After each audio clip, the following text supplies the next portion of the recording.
Okay, I'm back. Wanted to give you a quick video on my first 7 days after VSG surgery.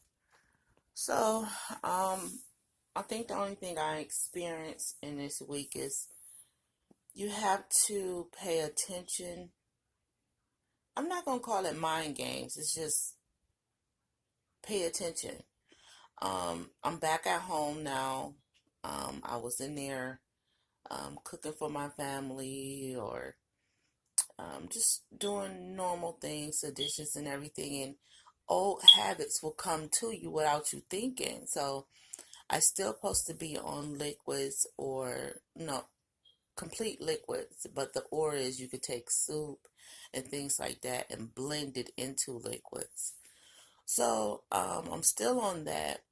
So I was in there fixing my husband a salad and I just popped the olive in my mouth and I'm chewing on the olive. Then once I realized I got food in my mouth, I'm like, chew the stew out that food because I don't want it to go down and hurt. So I'm chewing and chewing and chewing.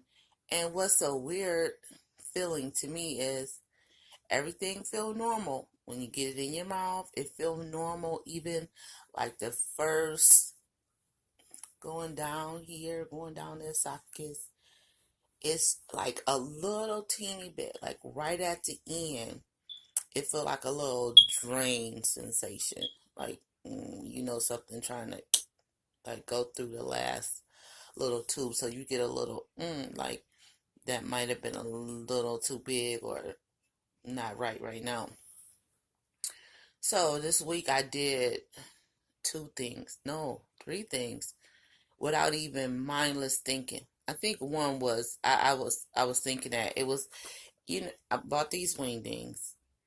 I was cooking and I said, well, I'm just gonna chew the meat and see if I can really chew it down and see if it really hurts. Because I'm telling you, after the first 2 days, I was like, nothing can be as bad as the first 2 days.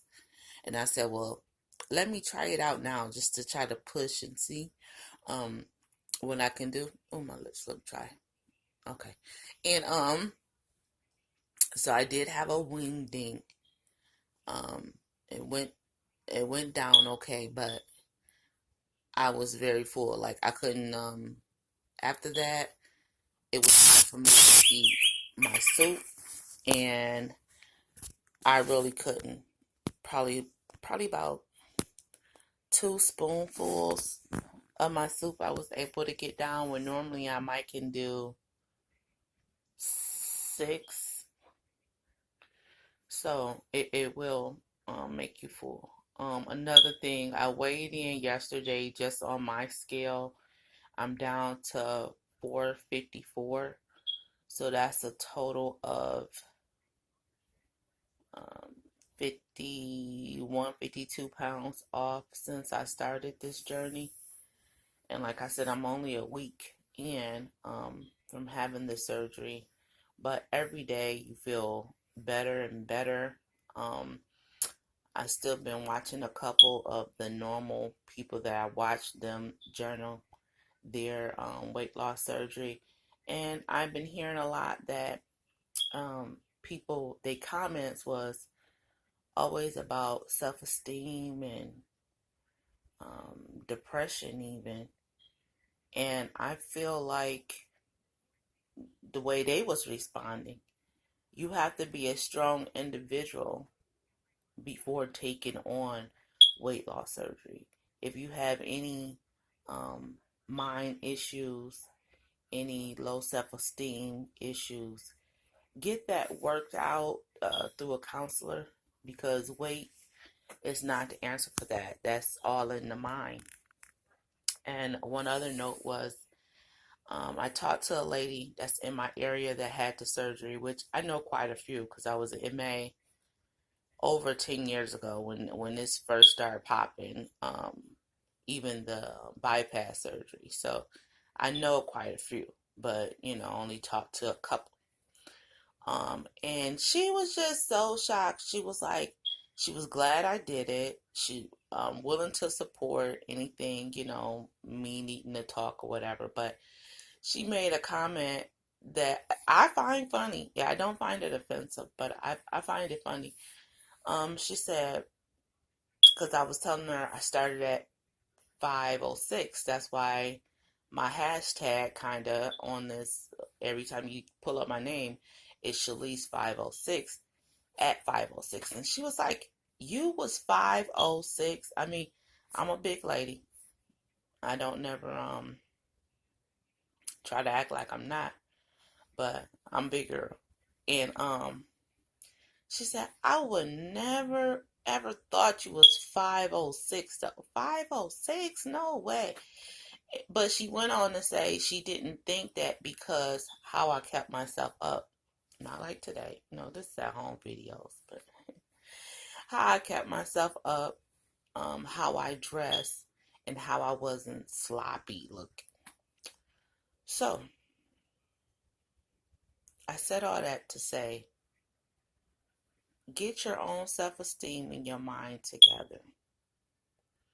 Being big, you don't have to be, I guess what they call sloppy or not well dressed. I love to dress. And I did weight loss surgery more for my health because it was totally stopping me. And I felt like it started to choke my own life out. Like things I wanted to do, oh, I was going to do. But then when you sit down and look in the mirror, or you sit down and see, reevaluate yourself and say, well, why you didn't do it? Knees be in pain, back be hurting, can't even stand to enjoy it.